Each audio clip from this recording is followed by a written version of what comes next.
Hi, welcome to the Old Geezer Show. I'm Chris, and we're having a little bit of a change of format from this program. One of the things we're going to do is to actually make the show about one topic and one topic only, and then we'll do effectively 2 or 3 shows some days when we have different stories, because one of the comments that we've had from people is that by doing 2 or 3 stories in one show, it's kind of against the internet. The internet works really well for YouTube videos that cover one topic at a time, and that's what we're going to do.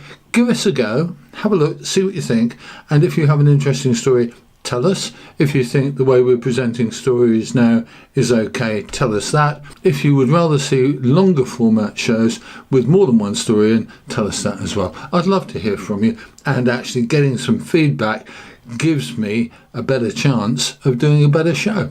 What are we talking about today? One of the things that gets to me all the time is how pensioners are viewed in society and how we're placed by the things that affect our lives. So, for example, let's try one little subject today, which is MPs' pay. MPs get paid, they have a wonderful time, they get huge expenses, but they also get very large wage packets as well. In 2022-23, they got a 2.7% increase.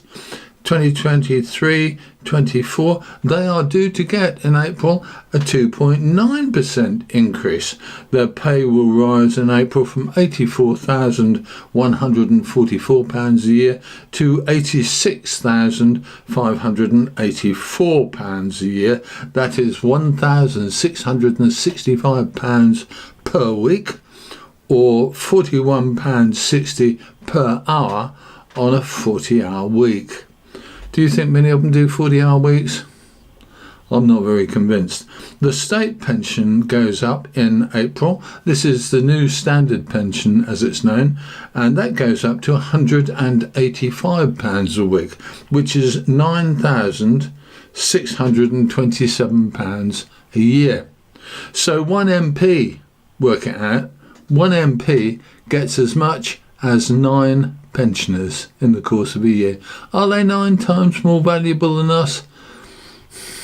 What do you think? The other thing that's an effective rating for pensioners is how we compare to some other standard figures, if you like. So, for example, again in April 2023, the national living wage is going to go up to £10.42 per hour. So if you're working in a standard 40-hour working week, that's £416 per week. That's £21,673 a year. So that means, here we go, that the average pensioner on that standard figure we talked about, £185 a week, gets less than half of the minimum the government thinks someone needs to survive on in 2023. I can't kind of go beyond that because I think that's ludicrous. I think we really ought to have a national minimum income. I don't care where the income comes from. If you have a nice private pension, then I would say, bully for you, good for you. But if you're trying to live on the absolute minimum, then I think that must be completely awful. I know that if Dot and I weren't living together, we've been living together for 20 odd years, if we weren't living together, we would both have a much tougher time. And I don't think anybody, especially people who are old, who have problems of their own already, we don't need the additional problem, the additional hassle, the additional stupid situations of being constantly skint.